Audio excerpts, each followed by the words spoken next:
Ich habe ein bisschen hier in meinem Silberlöffel gelesen und bin beim Tiramisu hängen geblieben. Ich habe auch schon Sahne besorgt, um Mascarpone selber zu machen. Hallo, Nico hier. Schön, dich zu sehen. Und wenn die Mascarpone fertig ist, dann machen wir den Löffelbiskuit. Und wenn der Löffelbiskuit fertig ist, dann rösten wir die Kaffeebohnen. Und wenn die Kaffeebohnen geröstet sind, dann kochen wir den Espresso. Okay, so den stellen wir jetzt erstmal ab, der hört ja gar nicht mehr auf zu quasseln. Als erstes brauchen wir eine 5%ige Säurelösung. Das ist super sehr wichtig, damit die Mascarpone gelingt. Ich habe hier 95 Gramm Wasser abgewogen und löse darin 5 Gramm Weinsäure auf. Zusammen ergibt das eine 5%ige Säurelösung, die wir brauchen, um die Sahne gerinnen zu lassen. Weinsäure bekommst du in der Apotheke oder online. Einen Link dafür habe ich in der Infobox unter dem Video. Wir brauchen eigentlich nur 25 Gramm von der Säurelösung, es ist aber wesentlich genauer, eine größere Menge abzuwiegen. Wer eine Goldwaage hat, kann natürlich versuchen, 1,25 Gramm Weinsäure und 23,75 Gramm Wasser abzuwiegen. Oder einfach etwas mehr herstellen, ein genaueres Ergebnis erzielen und den Rest dann einfach zum Entkalken der Kaffeemaschine zu verwenden. Wenn wir die Lösung haben, geben wir 1000 Gramm Sahne oder 1 Kilo Sahne, aber das hört sich immer so viel an, in einen Topf und erhitzen sie bei schwacher Hitze auf 85 Grad. Achte darauf, dass die Sahne frisch ist und keine Bindemittel wie Karagen enthält, denn ansonsten würde die Molke später nicht abtropfen, da sie durch das Karagen einfach gebunden wird. Die Sahne unter ständigem Rühren auf 85 Grad erwärmen und die Temperatur dann für 5 Minuten halten. Wenn die Temperatur dabei etwas schwankt und zwischen 83 und 87 Grad liegt, ist das nicht weiter dramatisch. Wichtig sind die 5 Minuten, damit genug Zeit bleibt, um das Eiweiß zu denaturieren. Den Topf dann beiseite ziehen und 25 Gramm von unserer Säurelösung einrühren. Die Sahne für 10 Minuten ruhen lassen. Die Sahne in das Passiertuch gießen und die Molke abtropfen lassen. Die Schüssel dafür für 20 bis 24 Stunden in den Kühlschrank stellen. Ob die Mascarpone genügend abgetropft ist, erkennst du daran, wenn sich die Masse leicht vom Passiertuch ablösen lässt. Wie du siehst, ist die Mascarpone sehr fest geworden. Das ist auch kein Wunder bei einem Fettgehalt von fast 50%. Die Mascarpone dann in einen luftdicht verschließenden Behälter umfüllen und innerhalb von 3 Tagen aufbrauchen. Also im Kühlschrank lagern bitte. Was auch immer du mit deiner Mascarpone machst. Ich mache damit ein Tiramisu und dafür brauche ich als nächstes Löffelbiskuits. Und glaub mir, die schmecken besser als jeder gekaufte. Der Unterschied ist wirklich richtig krass. Als erstes bereiten wir uns einen Spritzbeutel mit einer glatten Lochtülle vor. Meine hat einen Durchmesser von 15 mm.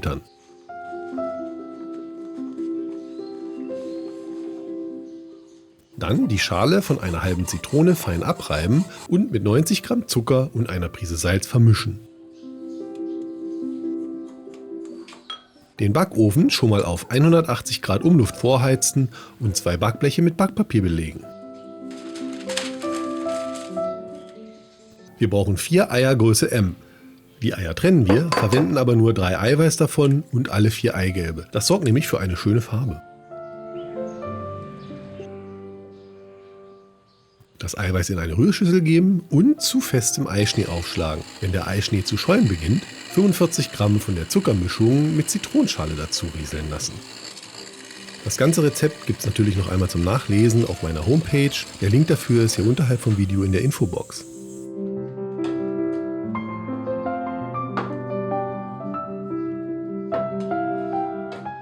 Die Eigelbe mit dem restlichen Zucker hellcremig und so luftig wie möglich aufschlagen.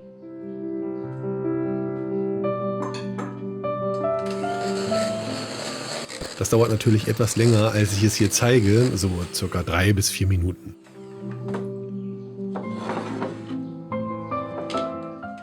Die Eigelbmasse zum Eischnee geben und einarbeiten.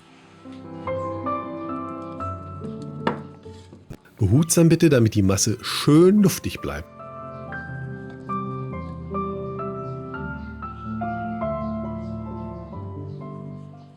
Dann 85 Gramm Weizenmehl Typ 405 und 35 Gramm Kartoffelstärke mischen und zum Eischnee sieben. Kann man auch andere Stärke verwenden. Natürlich kannst du auch andere Speisestärke verwenden, aber mit Kartoffelstärke gelingt es einfach am besten. Auch wieder alles ganz behutsam unterheben, damit es einen fluffigen Teig ergibt. Den Teig dann in den Spritzbeutel füllen. Streifen von 8 bis 10 cm Länge mit genügend Abstand zueinander auf die Backbleche aufspritzen.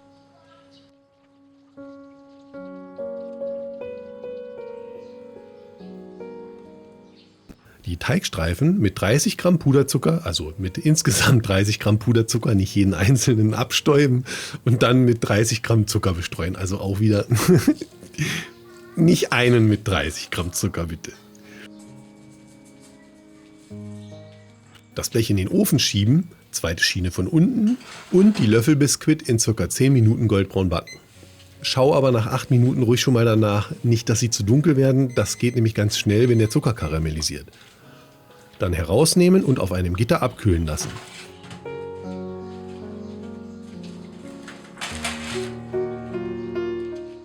Kommen wir zum Finale, zur Mascarpone. Finale.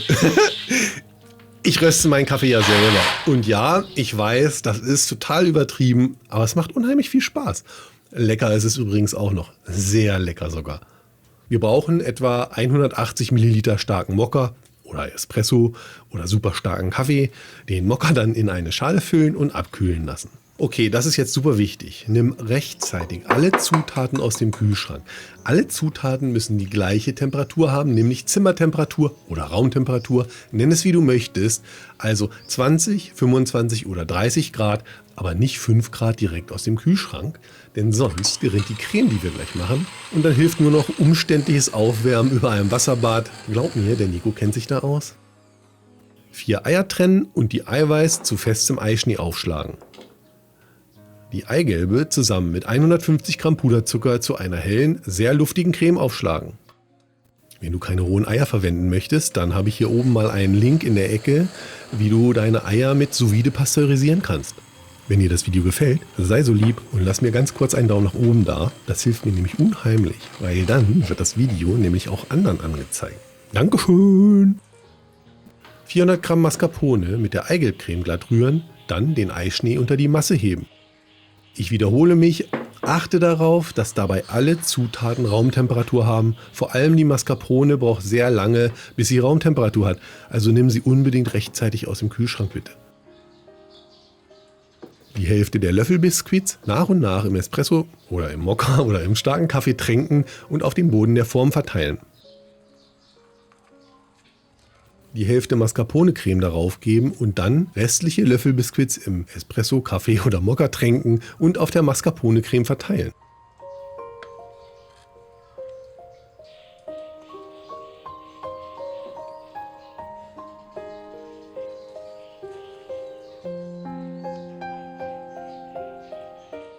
Dann wiederum die restliche Mascarpone-Creme auf den Löffelbiskuits verteilen, die Form abdecken und für mindestens 6 Stunden kühlen.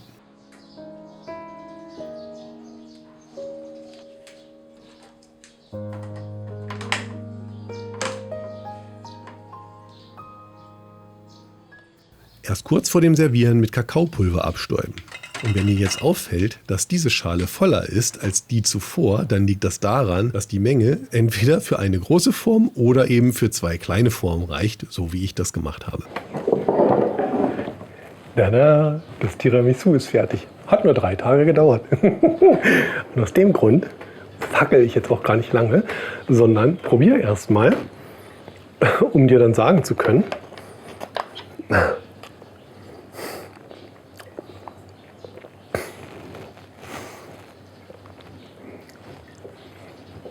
es lohnt sich. Was soll ich sagen? Es lohnt sich. Ich hoffe, du hast jetzt ganz große Lust bekommen, in die Küche zu gehen und deine eigene Mascarpone zu machen, deine eigenen Löffelbiskuit, deinen Kaffee zu rösten und einen leckeren Espresso zu kochen und daraus ein unfassbar leckeres Tiramisu zu bauen. Das gesagt. Dankeschön fürs Anschauen. Danke, dass du mich bis hierher begleitet hast. Gibt es noch was? Ich muss ganz dringend Tiramisu essen. Ich habe jetzt so lange darauf gewartet und ich möchte nicht, dass du da jetzt noch weiter bei zugucken musst. Du sollst ja außerdem in die Küche gehen und dein eigenes machen. Also, bis zum nächsten Mal. Vielleicht in diesem Video hier oder in diesem. Tschüss. Daumen oben nach... Oh, ganz vergessen. Lass mir doch bitte einen Daumen nach oben da und dann bin ich weg. Tschüss. Hier. Tiramisu selber machen gehen. Das ist unfassbar. Lecker. Oh mein Gott, ey.